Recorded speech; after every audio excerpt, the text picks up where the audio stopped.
Pakistan air force में बहसीरत शमूलियत इख्तियार करने का मौका है पाकिस्तानी मर्द हज़रात के पास। तो इस वीडियो में मैं आपको सारी डिटेल बताने जा रही हूँ। वीडियो आपने एंड तक देखनी है, बिल्कुल मिस नहीं करनी है। तो सबसे पहले आप लोगों ने गूगल पर आना है और गूगल पर आपने टाइप करना है joinpaaf.government.pk। इसका लिंक मैं आपको डिस्क्रिप्शन बॉक्स में भी दे दूँगी, ठीक है। आपने ये टाइप करना है और सर्च करना है, तो एक ऐसी वेबसाइट आपके सामने ओपन हो जाएगी। ये वेबसाइट ऑफिशियल वेबसाइट है, ठीक है। जैसे ही आप ओपन करेंगे तो एक ऐसा पेज आपके सामने ओपन हो जाएगा।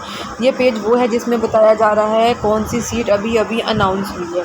ये एयरमैन की सीट्स है, ठीक है, जिसकी रजिस्ट्रेशन ऑनलाइन होगी, जो कि 25 जुलाई से लेकर 31 जुलाई 2025 तक होगी। उसके बाद आप अप्लाई नहीं कर सकते हैं, ठीक है। अब सीट्स कौन कौन सी अनाउंस हुई हैं हम वो देख लेते हैं।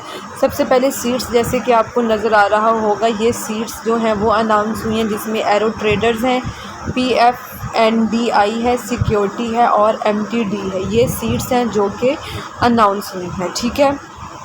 अब आपके लिए क्वालिफ़िकेशन क्या चाहिए? इन तमाम सीट्स के लिए जो क्वालिफ़िकेशन है वो सिर्फ मैट्रिक चाहिए। आपको नज़र आ रहा होगा किसी में साइंस के साथ और किसी में आर्ट्स के साथ। और एक और बात कि इसमें सिर्फ मर्द अप्लाई कर सकते हैं जो कि गैर शादीशुदा हों। उम्र की हद जो है वो हर जॉब के लिए अलग अलग है, वो आप यहाँ से देख सकते हैं। जब आप इसके ऐड खोलेंगे तो उम्र भी लिखी हुई है और साथ में कद भी, और कुछ जॉब्स के लिए आपकी नज़र का 6x6 होना भी ज़रूरी है। ये सारा कुछ लिखा हुआ है ऐड पे। आप जब इस ऐड को डिटेल से पढ़ेंगे तो आपको सारी चीज़ों का अच्छे से अंदाज़ा हो जाएगा, ठीक है। अगली सीट जो है वो मैं बताने जा रही हूँ आपको फायर फाइटर की और मेडिकल असिस्टेंट की। इनके लिए भी वही रिक्वायरमेंट है जो कि पहली जॉब्स के लिए थी, यानी मैट्रिक चाहिए और गैर शादीशुदा। उम्र, कद और नज़र भी यहाँ पे रिक्वायर्ड है, वो भी यहाँ पे बताया गया है, ठीक है। उसके बाद पाकिस्तान के तमाम लोग अप्लाई कर सकते हैं, कोई भी रुकावट नहीं है। सिलेक्शन का तरीक़ाकार मैं आपको बताती चलूँ। अप्लाई करने से पहले सिलेक्शन का जो तरीक़ाकार है वो 3-4 मराहिल पर मुश्तमिल होगा। सबसे पहले आपका एक टेस्ट होगा, ठीक है, जिसमें इंग्लिश, फ़िज़िक्स, रियाजी और बायोलॉजी के सवाल आएंगे, आपको उनके जवाब देने होंगे। उसके बाद आपका तिबी मुआयना होगा और इंटरव्यू होगा। जब आप इसमें पास हो जाएंगे तो फिर आपका फ़िज़िकल फ़िटनेस टेस्ट होगा, जिसमें आपकी दौड़ होगी, पुशअप्स होंगे, चिनअप्स होंगे और रीचअप होंगे, ठीक है। ये जब आप क्लियर कर लेंगे तो उसके बाद आपका मेरिट बनेगा और मेरिट के मुताबिक आपके नंबर बनेंगे। जो लोग टॉप पर होंगे उनका साइकोलॉजिकल टेस्ट होगा, जो लोग पास हो जाएंगे फिर उनकी सिलेक्शन हो जाएगी। ये तो हो गया अप्लाई करने का तरीक़ाकार। अब आपको फ़वाइद क्या क्या मिलेंगे पाकिस्तान एयर फोर्स में शमूलियत के। सबसे पहला जो फ़ायदा ये है वो ये कि आपको मुफ्त खाना और रिहाइश दिया जाएगा।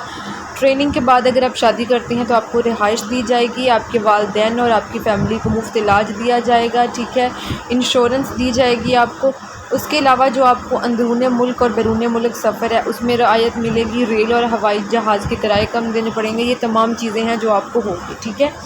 उसके बाद कौन कौन सी चीज़ें होंगी तो आप अप्लाई कर सकते हैं। यहाँ पे आपको बताया जा रहा है कि अहल उम्मीदवारान असल असनाद, ठीक है, सनद होनी चाहिए असल, और डिटेल मार्कशीट यानी रिज़ल्ट कार्ड जो कि हमारे पास होता है, ठीक है। कौमी शनाख्ती कार्ड होना चाहिए, डोमिसाइल होनी चाहिए और 4 अदद तस्दीक शुदा तस्वीर, ठीक है। ये आपने टेस्ट के लिए लेकर आनी है कि अपनी जहाँ पे जो टेस्ट सेंटर होगा, ठीक है, वहाँ पर आप ये लेकर आएंगे। अब आपने अप्लाई कैसे करना है वो मैं आपको बता देती हूँ। ये इस पेज पे आप आएंगे और इस जो ऐड ओपन हो रहा है इसको इस क्रॉस के बटन से क्लिक कर देंगे। अब आप नीचे जाएंगे तो यहाँ पे शो होगा कि कौन कौन सी जॉब्स हैं, ठीक है। अब उन जॉब्स पे हम देखते हैं कि वो कौन कौन सी जॉब्स हैं और हमने कैसे अप्लाई करना है। नीचे आप जाएंगे तो यहाँ पे आ गया ज्वाइन एज एन ऑफिसर, इस पर नहीं करना। ये आ रहा है join Pakistan air force as an airman, sorry. यहाँ पे ये अप्लाई नाउ के बटन पे आप क्लिक करेंगे।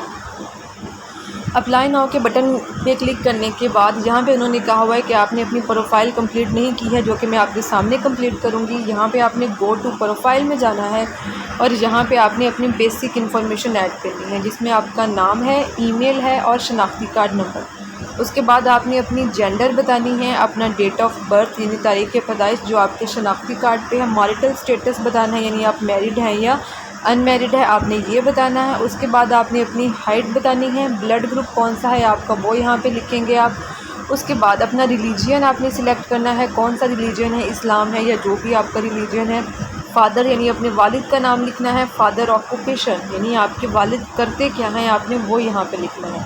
उसके बाद आपने अपने वालिद का शनाख्ती कार्ड नंबर यहाँ पर ऐड करना है। फिर आपने अपनी माँ के बारे में इंफॉर्मेशन देनी है, उनका नाम लिखना है आपने, ठीक है, उनका शनाख्ती कार्ड नंबर, डिसेबिलिटी यानी कोई मजूरी, अगर कोई मजूरी है आप में तो आप इस पर क्लिक कर देंगे और अगर नहीं है तो इसको खाली छोड़ देंगे। उसके बाद आपने डॉक्यूमेंट्स कौन कौन से अटैच करने हैं। सबसे पहले है प्रोफाइल इमेज, ठीक है, जिसमें आपने अपनी तस्वीर ऐड करनी है। CNIC यानी शनाख्ती कार्ड की फ्रंट की सामने की तस्वीर आपने इस खाने में ऐड करनी है और CNIC बैक में यानी अपने शनाख्ती कार्ड की पिछली तस्वीर आपने यहाँ पे ऐड कर देनी है। ये सारी ऐड करने के बाद आपने सेव इंफॉर्मेशन पे क्लिक करना है और लाजमी करना है, नहीं तो आपकी इन्फॉर्मेशन डिलीट हो जाएगी। जब आप ये सारा कर लेंगे उसके बाद आप दोबारा ऊपर आएंगे और एड्रेस पर जाएंगे। एड्रेस में आपकी एड्रेस इंफॉर्मेशन, आपको आपका परमानेंट एड्रेस बताना है, प्रेजेंट यानी जहाँ पे आप अब रहते हैं, अपना फ़ोन नंबर बताना है, कंट्री मुल्क कौन सा है आपका, सूबा प्रोविंस बताना है, डिस्ट्रिक्ट बताना है यानी ज़िला बताना है आपको अपना।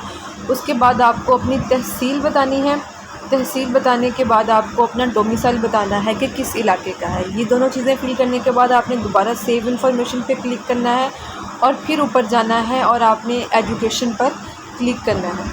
एजुकेशन में अगर आपकी तालीम मैट्रिक से ज़्यादा है तो आप और भी खाने ऐड कर सकते हैं, लेकिन एजुकेशन डिटेल 1 में आप वो वाली डिग्री ऐड करेंगे जो सबसे बड़ी है। जैसे कि अगर आपकी सबसे बड़ी डिग्री 12वीं की है तो आप 12वीं की ऐड करेंगे, ठीक है। अपने इदारे का नाम आपने लिखना है, अपनी मेजर क्वालिफ़िकेशन यानी आपकी डिग्री कौन सी है वो लिखना है।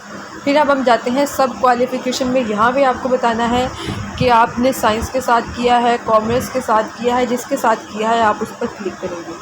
स्पेशलाइजेशन यानी अगर आपकी डिग्री जब आप सिलेक्ट कर लेंगे तो आपको शो होगा कि स्पेशलाइजेशन किस तरह हो सकती है। स्टार्ट डेट डिग्री कोई अंदाजे से लिखते हैं और एंड डेट। उसके बाद आपने जो डिग्री की तस्वीर है, ठीक है, वो आपने यहाँ पे अटैच करनी है। उसके बाद आपके नंबर कितने आए वो यहाँ पे लिखना है, टोटल कितने नंबर थे वो यहाँ पे लिखेंगे, पासिंग ईयर जिस साल में डिग्री मुकम्मल है। अगर आपकी डिग्री मैट्रिक से ज़्यादा है, आप ऐड करना चाहते हैं उसको, तो आप ऐड मोर एजुकेशन पे क्लिक करेंगे और वो ऐड करने के बाद आपको मैं करके बताती हूँ। ऐड मोर एजुकेशन में एक और खाना आ गया, सेम वैसा ही है, ठीक है। उसके बाद आप दोबारा सेव इंफॉर्मेशन पे क्लिक करेंगे, ठीक है। जब सारा कुछ आप कर लेंगे आप दोबारा फिर बैक जाएंगे, ठीक है, जहाँ पे आपकी प्रोफाइल थी, तो यहाँ पे लिखा हुआ आएगा कि आपने अपनी सारी इन्फॉर्मेशन जो है वो कंप्लीट कर ली है। मैंने क्योंकि नहीं की है इसलिए ये आ रहा है कि you did not complete your profile. आप करेंगे तो ये सब कुछ आने के बाद आपको यहाँ नीचे एक अप्लाई का ऑप्शन शो होगा, आपने उस अप्लाई पे क्लिक कर देना है और आपकी जो एप्लीकेशन है वो रिसीव हो जाएगी। जल्दी अप्लाई करना है क्योंकि 31 जुलाई लास्ट डेट है, उसके बाद अप्लाई नहीं होगा। ये थी आज की वीडियो। अगर वीडियो पसंद आई हो तो वीडियो को लाइक करना ना भूलिएगा। मेरे चैनल जॉबलेस पीके को सब्सक्राइब कर दीजिए ताकि आने वाली हर वीडियो का नोटिफिकेशन आपको मिलता रहे। तब तक के लिए अल्लाह हाफ़िज़।